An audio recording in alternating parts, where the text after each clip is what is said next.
आज का टॉपिक है द्विघात बहुपद का समान रूप। देखिए, द्विघात बहुपद में हम लोग पढ़े हैं कि यदि द्विघात बहुपद है तो उसे शून्यक हमें निकालना पड़ता है, और यदि शून्यक प्राप्त है तो उसे हम द्विघात बहुपद में कन्वर्ट करते हैं।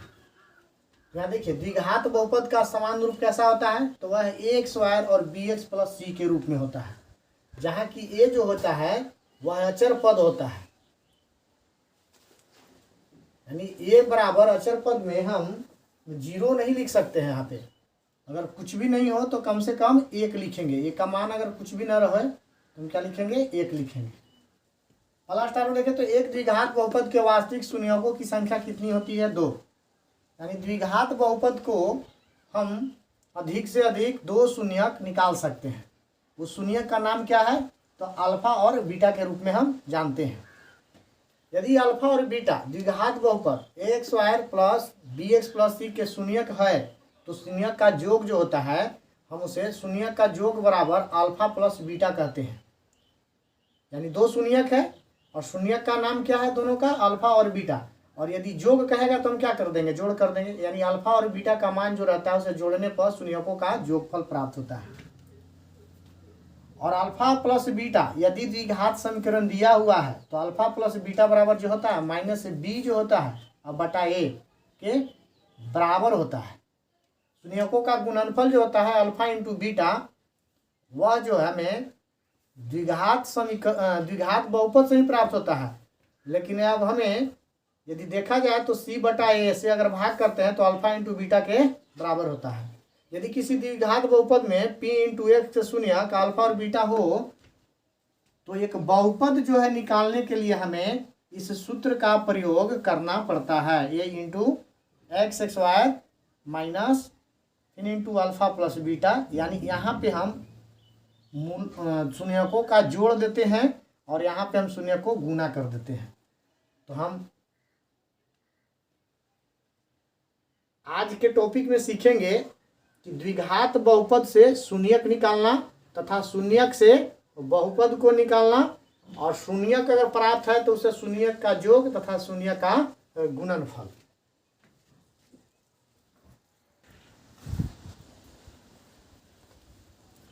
यहाँ प्रश्न हम देख सकते हैं। प्रश्न में दिया हुआ है कि 2x square minus 8x plus 6 द्विघात बहुपद का शून्यक ज्ञात करें।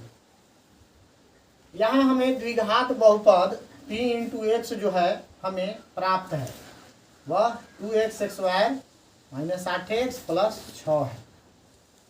अब यहाँ हम बात करते हैं कि द्विघात बहुपद के शून्यक जो है हम लोग कितने तरह से निकालते हैं। तो एक गुणनखंड विधि से निकाला जाता है, एक गुणनखंड विधि से, और दूसरा जो होता है द्विघात बहुपद का सूत्र होता है द्विघात बहुपद का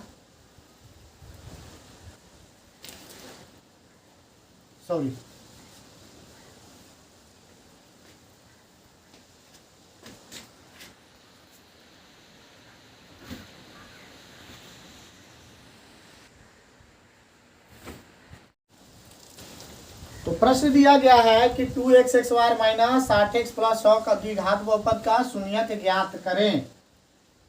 तो शून्यक 2 तरह से निकाला जाता है, एक गुणनखंड विधि और दूसरा जो होता है वह मूल के सूत्र में हम लोग पढ़े हैं कि minus B plus minus B X square minus 4ac बटा 2a। यानी यहाँ 2 मूल्य बराबर हम लिख सकते हैं, या 2 शून्यक निकालने के लिए जो सूत्र है वह जो है minus B plus minus B X square minus 4ac बटा 2a। तो 2 तरह से निकाला जाता है। सबसे पहले हम निकालते हैं गुणनखंड विधि से। प्रश्न हमें मिला है कि द्विघात बहुपद जो है 2x square minus 8x plus 6 जो है एक द्विघात बहुपद है, और इसे हमें 2 शून्यक निकालना है। तो गुणनखंड विधि में हम लोग जानते हैं कि फर्स्ट इंटू लास्ट, अलग पहले गुना करके देख लीजिए 6, यानी यह 12x स्क्वायर के बराबर है। तो ये माइनस 8x जो है, माइनस 8x को ऐसा खंड करना है जो हमें गुना करने पर 12x स्क्वायर प्राप्त हो। यानी फर्स्ट इंटू लास्ट के बराबर हो। तो फर्स्ट में क्या था 2x(x)y और इंटू का मतलब फर्स्ट इंटू का मतलब गुना और लास्ट का मतलब हो यहाँ लास्ट अंक 6। जब हम यहाँ गुणनखंड करते हैं तो 2x(x)y गुने 6 12x(x)y प्राप्त हुआ, लेकिन इस बीच वाले अंक को तोड़ने पर हमें कैसे 8x प्राप्त होगा? तो हम लिख सकते हैं ना 6x और माइनस 2x बराबर 8x। लेकिन पुनः इन दोनों संख्याओं को हमें गुना करके देख लेना है कि यह जो है फर्स्ट इंटू लास्ट के बराबर है या नहीं। तो माइनस माइनस प्लस हम करते हैं 6 दूनी 12x(xy). तो देख सकते हैं कि अब बिल्कुल 8x का जो है खंड जो है 6x माइनस 6x और 2x है, जोड़ने पर इतना, और यदि इसको आपस में गुना कर दिए तो 12x है। यानी पूरा यहाँ गुणनखंड कंप्लीट होना चाहिए। इस तरह 2x(xy) हम लिखें और यहाँ पे लिखेंगे माइनस 6x माइनस 2x और यहाँ पे हम लिख दें प्लस 6। अब इसमें जानते हैं कि गुणनखंड में तो हम लोग कॉमन लेते हैं। इसमें कॉमन देखिए 2x और इसमें भी 2x है, द्वितीय 6 होता है। तो यहाँ पे 2x ले लीजिए कॉमन, तो यहाँ पे बच जाएगा x और प्लस माइनस माइनस द्वितीय 6, x से x कट जाएगा, द्वितीय 6 बचेगा। यहाँ अगर -2 लेते हैं तो यहाँ -2 से -2 कट जाएगा। अगर -2x से -2 कट जाएगा तो कितना कॉमन लेने का मतलब कि भाग देना है यहाँ से, ठीक है। तो यहाँ बचेगा x और यहाँ 6 में यदि -2 से भाग देते हैं तो बचेगा -3।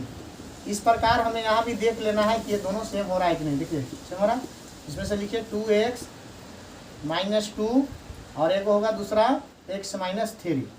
अब यहाँ पढ़े हैं कि p इंटू एक्स जो है एक बहुपद जो होता है यहाँ वह 0 के बराबर होता है, ठीक है। तो यहाँ लिख सकते हैं कि 0 बराबर 2x(xy) -2 शून्यक निकालना है, इसलिए शून्यक बराबर लिखेंगे 2x -2 और x -3।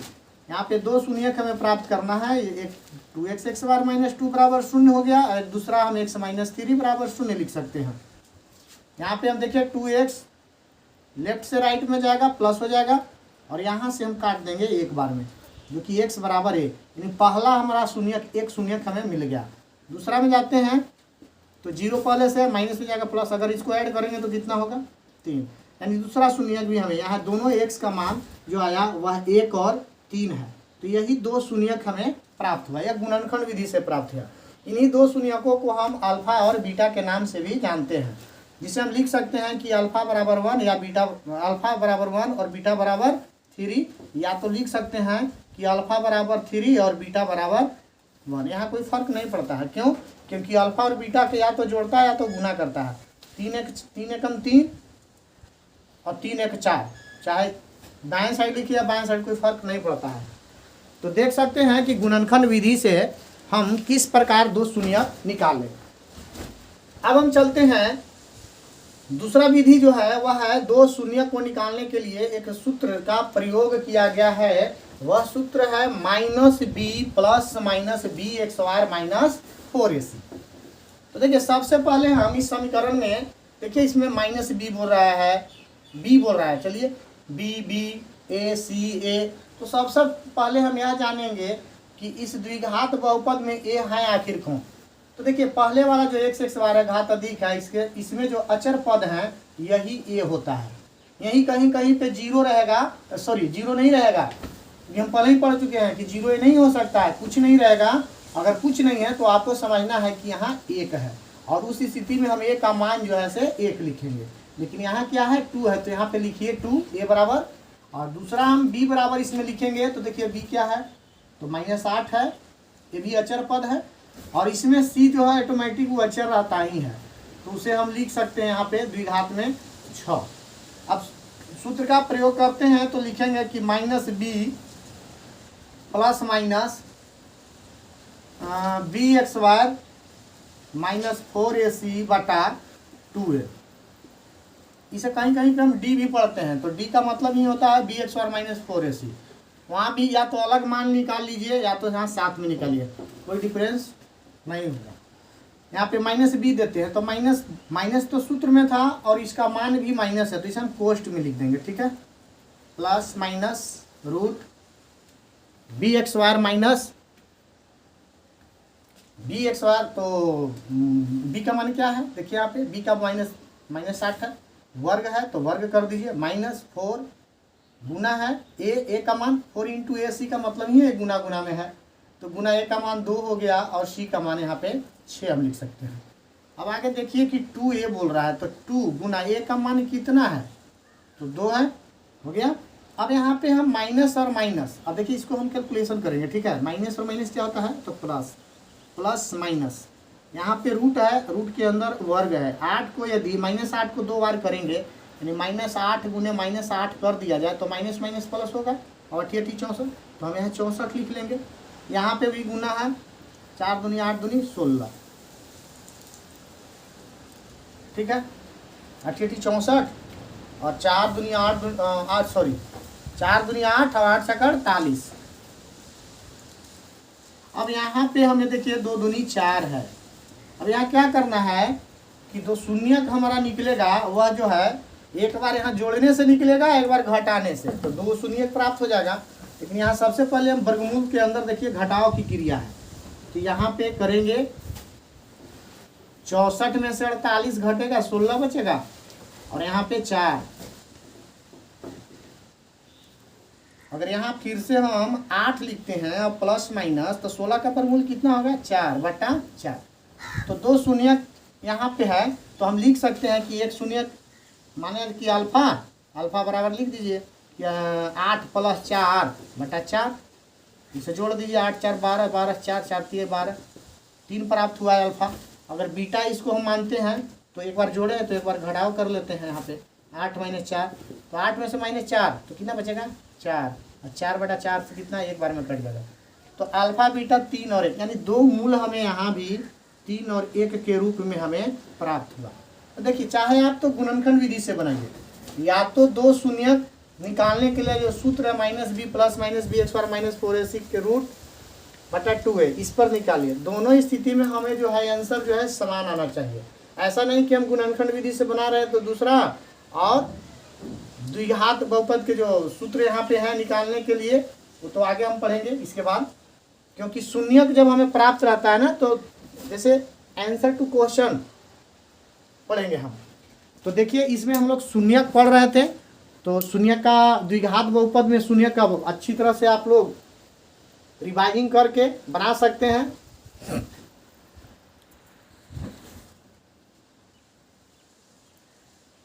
अभी तक हम लोग पढ़ रहे थे कि द्विघात बहुपद से शून्यक निकालना, ठीक है। तो शून्यक तो हम लोग निकालना सीख गए। अब हम लोग सीखेंगे कि द्विघात शून्यक, द्विघात बहुपद का यदि 2 शून्यक रहेगा तो हमें बहुपद कैसे निकाला जा सकता है शून्यक से। अभी तो हम लोग द्विघात बहुपद से शून्यक निकालना सीखें। तो अब हम सीखेंगे क्या हम लोग कि 2 शून्यक है, मानना कि किसी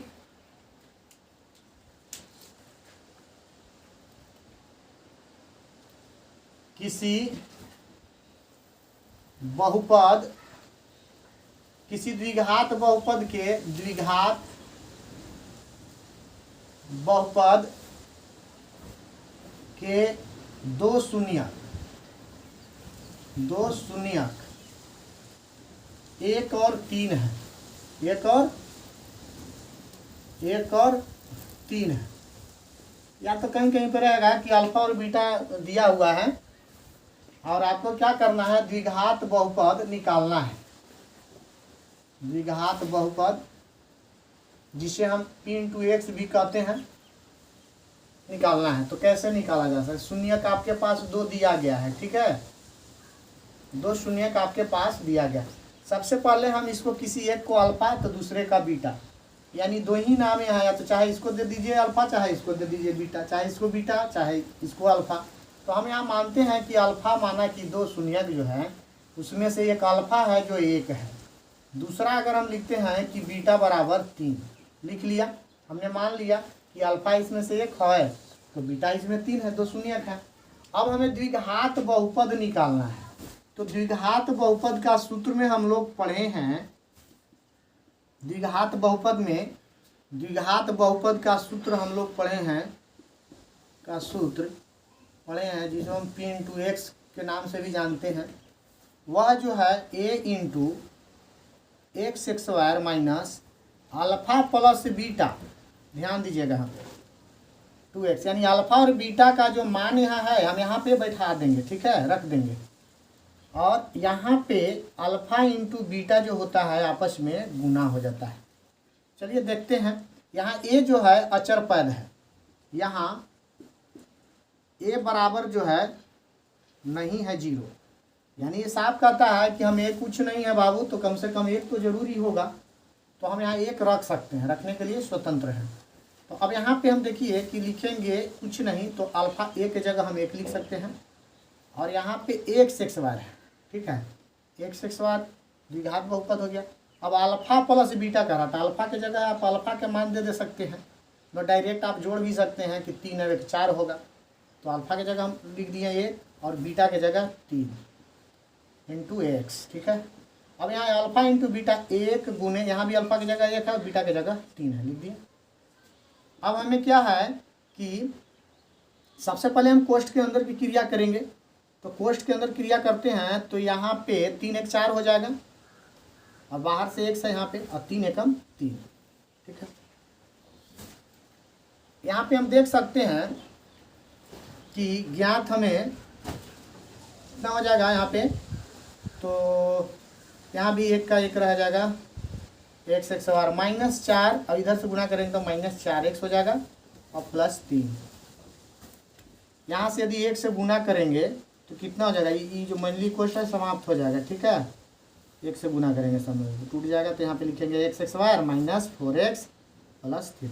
तो हम यहाँ क्या लिखे थे कि द्विघात बहुपद सूत्र से px बराबर, तो हमें अब px क्या हुआ, px बहुपद माने थे, px बहुपद होता है, तो यह बहुपद हमें 2 शून्यक से प्राप्त हुआ। तो इससे स्पष्ट हुआ कि आप द्विघात बहुपद से, इससे हम क्या कर सकते हैं, गुणनखंड विधि, या तो फिर bx बार minus plus minus 4ac / 2a पर हम शून्यक निकाल सकते हैं। जब शून्यक प्राप्त होए, कहीं पे अधिक शून्यक देगा तो आपको पूछेगा कि आप द्विघात बहुपद बताएं। तो आज का टॉपिक था द्विघात बहुपद से शून्यक कैसे निकालें, तथा यदि शून्यक हो तो शून्यक से हम बहुपद कैसे बनाएं।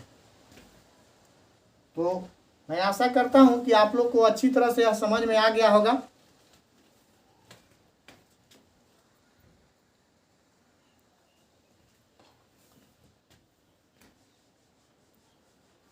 कहीं कहीं आपको पूछ देता है कि मूलों का योग, इसमें एक और प्रश्न पूछता है, चलिए ठीक है, कहीं कहीं पूछ दिया जाता है कि 2 मूल हैं तो मूलों का योग क्या होगा।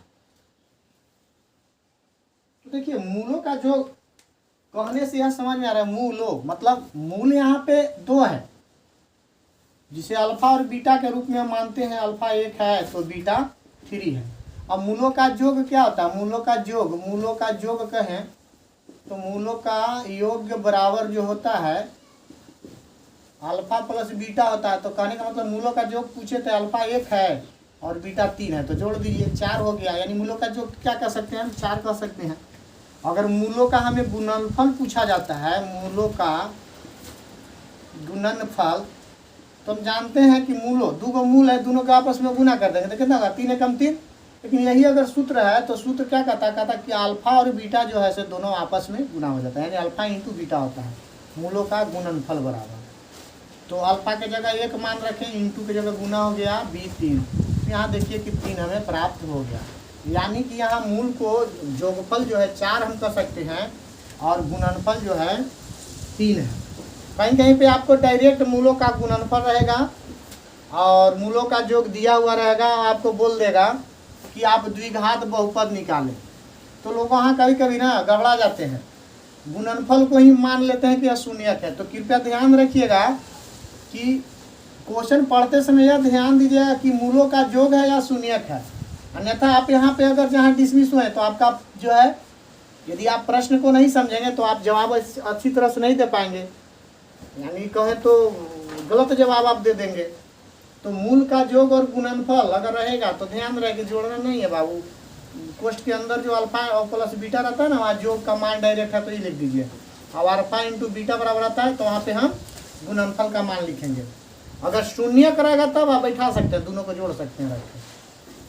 तो इतना ध्यान रखिएगा। तो ठीक है, आगे फिर मिलेंगे नेक्स्ट वीडियो में। तो जय हिंद।